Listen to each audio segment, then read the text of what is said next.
बिस्मिल्लाहिर्रहमानिर्रहीम। अस्सलाम वालेकुम। हमारे चैनल में खुश आमदीद। नाजरीन, आज आपके लिए मैं इंतहाई खौफनाक, सनसनीखेज और दिलचस्प कहानी लेकर आई हूँ। लेकिन कहानी शुरू करने से पहले आपसे गुजारिश है कि अगर आप हमारे चैनल पर नए हैं तो हमारे चैनल को ज़रूर सब्सक्राइब कीजिए ताकि आपको हमारी वीडियोस सबसे पहले मिलें। ये 1960 की बात है। हमारे कॉलेज ख़त्म हो चुके थे। अब मेरा और मेरे जुड़वा भाई अली को अपने एडवेंचर के शौक़ को पूरा करने का भरपूर मौका मिला था। कॉलेज के वक्त में भी हमने इस एडवेंचर के शौक़ में न जाने कितनी जगहों की खाक छानी, कहाँ कहाँ नहीं भटके। हमारा शौक़ तो पूरा नहीं हुआ, लेकिन हमें बहुत सारे लोगों और इलाकों के बारे में भरपूर मालूमात हासिल हुई, जैसे कि उनकी ज़ुबान, उनका रहन सहन, उनकी तहज़ीब और उनके रस्म रिवाज वगैरह। हमारे वालिदैन ने भी कभी हमें रोका नहीं, हाँ, मगर हर बार एहतियात की हिदायत ज़रूर की थी। भाई, इस बार कहाँ जाने का इरादा है? अली ने मुझसे पूछा। यार, कुछ सोचा नहीं। मैंने फिर कुछ सोचकर अली से कहा, क्यों न इस बार हम ऐसे ही कहीं निकल पड़ते हैं। ये अपने आप में एक ज़बरदस्त एडवेंचर होगा।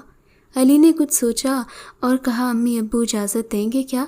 क्योंकि हम हर बार प्लानिंग से गए हैं और उन्हें बता कर गए हैं कि हम कहाँ जा रहे हैं। अब इस तरह बिना कुछ सोचे समझे पहली बार जा रहे हैं। यार यूनुस, मुझे नहीं लगता इजाज़त मिलेगी इस तरह। अली बोला, बात कर लेते हैं, अगर मना करेंगे तो मना लेंगे। मैंने अली को ताली दी और उठ के बाहर चला गया। अब्बू, वो हम घूमना जाना चाहते हैं। मैंने डरते डरते कहा। हाँ, तो इसमें क्या नई बात है, चले जाओ। अब्बू का करारा जवाब सुनकर मैंने अली से कहा, तू बात कर। वो तो ठीक है अब्बू, पर बात यह है कि इस बार हम कुछ प्लान करके नहीं जा रहे। अली घबराते हुए बोला, तो कर लो, इसमें पूछने वाली क्या बात है। हाँ, अगर मशवरा चाहिए कि कहाँ जाना है तो मैं बता देता हूँ। तैमूर साहब बोले, नहीं, वो बात यूँ है कि हम इस बार बिना कुछ प्लान किए जाना चाहते हैं। मेरे लहजे में घबराहट ज़्यादा थी। अब्बू ने अपने चश्मे की ओट से हम दोनों को देखा और खिलाफ़े तवक्का मुस्कुरा कर बोले, कहाँ तक जाने का इरादा है और कितने दिनों का प्रोग्राम है। हम दोनों के चेहरे खिल उठे। बस अब्बू, अंदरूनी सिंध तक ही जाना है और 1 हफ्ते में वापसी हो जाएगी। बेटा, अंदरूनी सिंध में क्या करोगे? पाकिस्तान के शुमाली इलाकों में जाओ। नहीं अब्बू, इस बार हम सोच रहे थे आपकी गाड़ी में जाएं। अब्बू शायद उस दिन अच्छे मूड में थे, फिर कुछ सोचा और कहा, ठीक है, ले जाना। हम उस दिन बहुत खुश थे। इसी खुशी को सेलिब्रेट करने के लिए हमने शाम को मोहल्ले के होटल में समोसा पार्टी की। अली ने पूछा, वैसे अंदरूनी सिंध तो बहुत वसी है, हम कहाँ जाएंगे?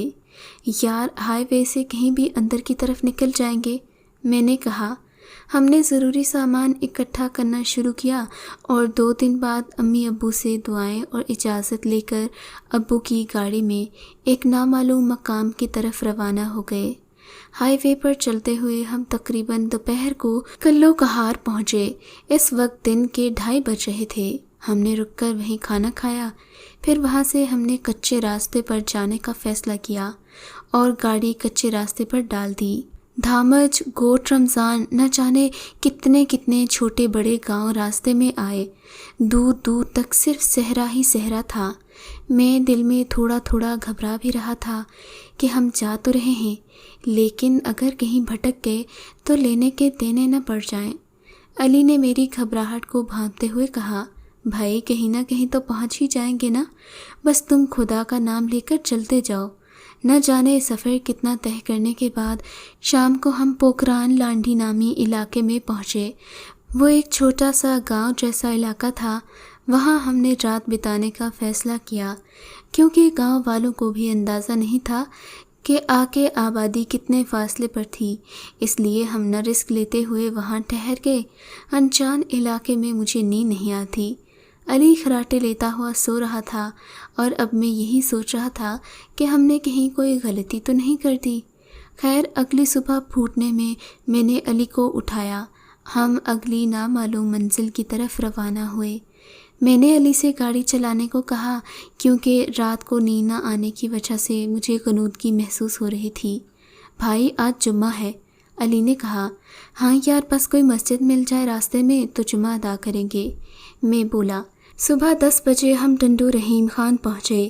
وہاں کے مقامی لوگوں سے پتہ چلا کہ یہاں سے تقریباً 60 کلومیٹر دور ایک گاؤں ہے جسے کرا کوٹ کے نام سے جانا جاتا ہے۔ اس کے آگے آبادی نہیں۔ انہوں نے ہمیں وہاں جانے سے بھی روکا کیونکہ وہ راستہ کافی پرخطر تھا۔ میں ایک نقاب پوش لڑکی کو قرآن پاک کی تعلیم دے رہے تھے۔ غالباً وہ لڑکی قرآن پاک حفظ کر رہی تھی۔ ہم پہنچے تو وہ وہاں سے چلی گئی۔ تھوڑی دیر نہ گزری تھی کہ مؤذن نے آذان دی۔ اس مسجد میں گویا معجزات ہو رہے تھے۔ اتنی میٹھی آذان ہم نے پہلے کبھی نہیں سنی تھی۔ پھر آہستہ آہستہ لوگ آنا شروع ہو گئے۔ ان سب نے لمبے سفید کرتے پہنے تھے اور ایک بہت ہی مسحور کن خوشبو سے مسجد مہک اٹھی تھی۔ نماز ادا کرنے کے بعد ہم جانے لگے تو پیچھے سے کسی نے ہمیں پکارا، کہیں باہر سے آئے ہیں؟ میں نے پیچھے دیکھا تو مسجد کے پیش امام تھے۔ جی ہم بس ایسے ہی نکلے تھے۔ مسجد دیکھی تو جمعہ ادا کرنے رک گئے۔ میں نے کہا، کیا آپ ہماری طرف سے ظہرانے کی دعوت قبول کریں گے؟ وہ مسکراتے ہوئے بولے، جی کیوں نہیں۔ علی نے کہا۔ میں نے اسے کونی ماری مگر وہ ہاں کہہ چکا تھا۔ اس مسجد کے پیچھے ہی ہماری بستی ہے، وہ بولے۔ پھر ہم ان کے پیچھے چل پڑے۔ میں نے علی سے کہا، تم نے خواہ ہی دعوت قبول کر لی۔ ہمیں شام سے پہلے آبادی والے علاقے میں پہنچنا ہے۔ اب پتہ نہیں یہاں کتنی دیر لگ جائے۔ پیش امام صاحب پلٹے اور مجھ سے پوچھا، کچھ کہا آپ نے؟ میں نے کہا، جی نہیں۔ ان کے اچانک اور غیر متوقع سوال سے میں گھبرا گیا۔ میں نے مسجد سے نکل کر پیش امام صاحب سے پوچھا کہ یہ ہماری گاڑی ہے، کیا یہیں رہنے دیں یا اگر دور ہے تو سب اسی میں چلتے ہیں؟ امام صاحب نے حیرت سے گاڑی کو دیکھا، پھر کہا، اسے یہیں رہنے دیں۔ 10 منٹ کی پیدل مسافت طے کرنے کے بعد ہم ایک عجیب سی بستی میں پہنچے۔ وہاں مکان نہیں تھے بلکہ بڑے بڑے خیمے نصب تھے۔ اس بستی میں قدم رکھتے ہی ہمارا استقبال خوشبو میں لپٹی ہوئی ٹھنڈی ہوا کے جھونکوں نے کیا۔ ہم امام صاحب کے پیچھے تھے۔ وہ ہمیں ایک خیمے میں لے گئے۔ وہاں بیٹھنے کے لیے کرسیاں یا صوفے نہیں تھے بلکہ زمین پر دری بچھی ہوئی تھی جس پر گاؤ تکیے تھے۔ باہر سے جتنا خیمہ دکھتا تھا اندر سے وہ کافی بڑا تھا۔ اتنے میں میرے کانوں میں ایک رس کھولتی ہوئی آواز آئی، ابا جان ظہرانے کا انتظام ہو چکا ہے۔ میں اٹھا تو علی نے کہا، کہاں جا رہا ہے؟ میں نے سرگوشی میں کہا، ابھی آواز نہیں سنی تو نے؟ یار کون سی آواز؟ مجھے تو کچھ سنائی نہیں دیا۔ علی بولا۔ پھر ہم امام صاحب کے پیچھے چل دیے۔ ہم جہاں بیٹھے تھے اس کے اندر ایک اور کمرہ تھا جس کی چاروں طرف طاقوں میں دیے رکھے تھے اور بہت ہی بڑا دسترخوان تھا جس پر انواع و اقسام کے پکوان تھے۔ ہم نے سیر ہو کر کھانا کھایا۔ اتنا لذیذ کھانا ہم نے آج تک کسی دعوت میں نہیں کھایا تھا۔ کھانے کے بعد ہم نے اجازت چاہی تو امام صاحب نے کہا، ابھی تھوڑی دیر میں عصر کا وقت ہو جائے گا، آپ عصر کی نماز پڑھ کر ہی جائیے۔ ہمارے آرام کے لیے گاؤں تکیے بھیجے گئے۔ یار اتنا اچھا انتظام تو کسی 5 اسٹار ہوٹل میں بھی نہیں ہوتا۔ علی بولا۔ خیر ہم لیٹے تو ہمیں لیٹتے ہی نیند آ گئی۔ مجھے ایسے لگا جیسے کسی نسوانی آواز نے مجھے پکارا ہو۔ میری آنکھ کھلی تو مسجد سے آذان کی آواز آ رہی تھی۔ میں نے علی کو اٹھایا، ہم مسجد کی طرف چل پڑے۔ باہر نکلے تو حیرت کی انتہا نہ تھی کہ ہماری گاڑی امام صاحب کے خیمے کے باہر موجود تھی۔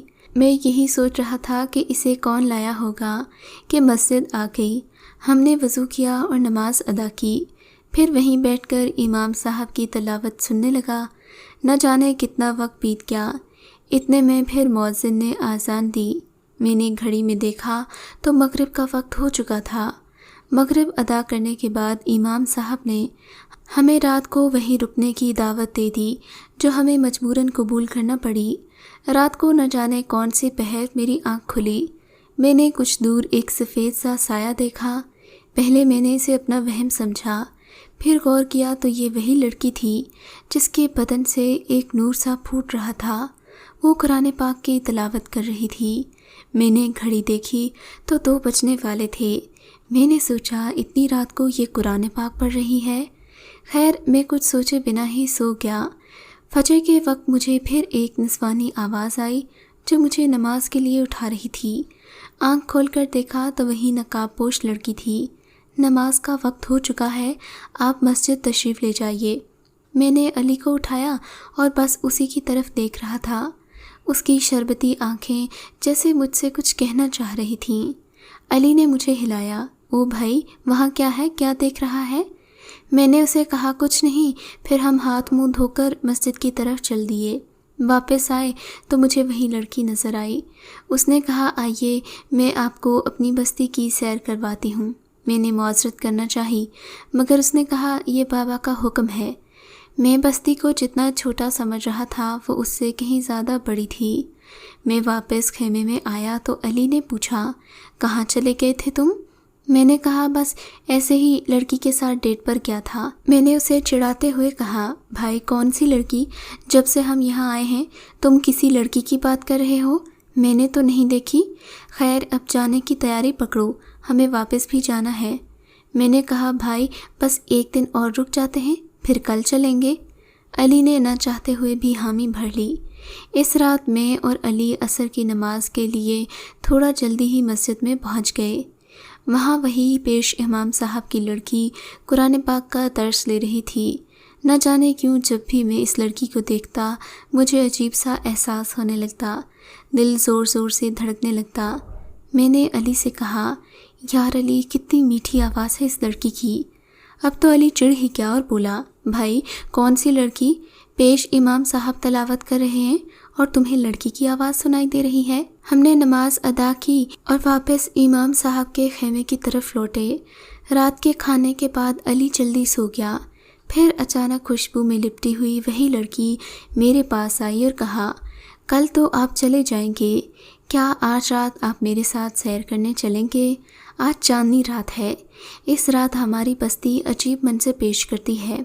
अंधा क्या चाहिए, दो आंखें के मुतरादिफ इस हसीना के साथ में चला गया। बाहर आया तो वाकई दिल को लुभा देने वाला मंजर देखा।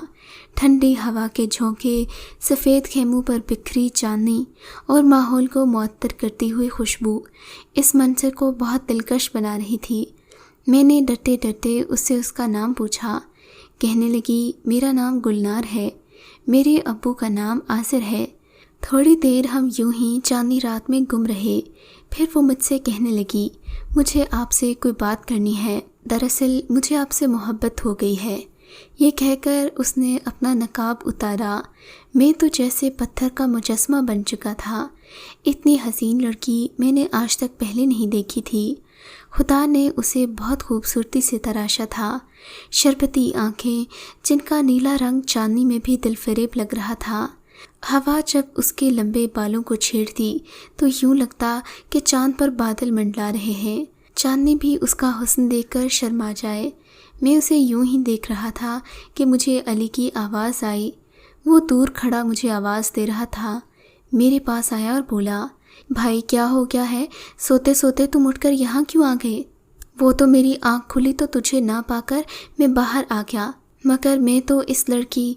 इतना कहकर मैं उस लड़की की तरफ पलटा तो मेरा जुमला अधूरा ही रह गया। वो वहाँ नहीं थी। ओ भाई तू चल सो जा, वैसे भी हमें यहाँ 5 दिन हो गए हैं। अब कल हमें जाना है, घर में सब परेशान होंगे। मैं अली के साथ खेमे में आ गया। पूरी रात उसी के बारे में सोच रहा था कि न जाने वो ख्वाब था या हकीकत। सुबह फजर की नमाज में अलग ही नूर था। नमाज के बाद हमने पेश इमाम साहब से इजाज़त चाही। उन्होंने हमें बहुत सी दुआएं दी और मुझे और अली को एक एक तस्बीह बतौर हदिया दी। मैं मस्जिद से निकल ही रहा था कि पीछे से मुझे गुलनार की आवाज़ आई। उसने मुझे गुलाब का एक फूल दिया और कहा, जब भी मेरी याद आए इस फूल को देख लेना। मैं हल्की सी मुस्कुराहट के साथ बाहर निकल गया।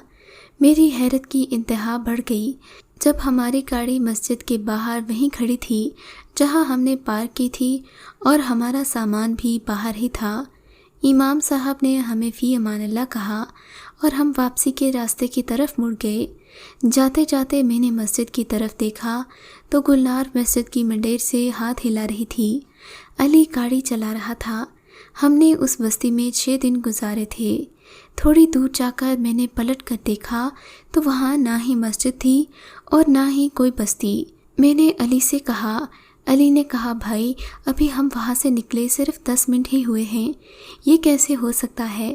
جب یہ مسجد ہمیں پہلی بار نظر آئی تھی تو وہاں تک پہنچنے میں ہمیں 20 منٹ لگے تھے، اب صرف 10 منٹ کی مسافت کے بعد ہی کہاں گئی؟ خیر میں نے اپنا وہم سمجھ کر سر جھٹک دیا۔ آدھے گھنٹے کے بعد ہم واپس ٹنڈو رحیم خان پہنچے۔